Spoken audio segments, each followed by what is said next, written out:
Interneteko bezeroaren gunean duzun bezeroarentzako arreta zerbitzuarekin, aukera izango duzu arazo guztiak konpontzeko eta beste zenbait izapide azkar eta itxaron gabe egiteko. Laguntza atalean dituzu, egin ditzakezun izapide guztiak.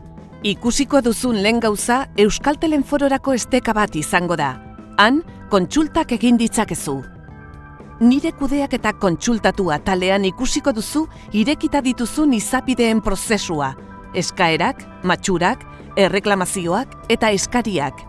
Matxurak jakinarazteko eta erreklamazioak egiteko aukera ere baduzu atal honetan.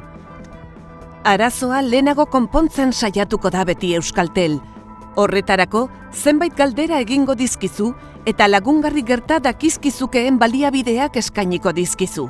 Euskaltelekin kontratatua duzun produktu batean baja emateari buruzko informazioa ere aurkituko duzu. Azkenik, eskaera bat egin atalaren bidez, azkarrago sartuko zara bezeroaren guneak ematen dizkizun aukeretara, esteka zuzenen bidez.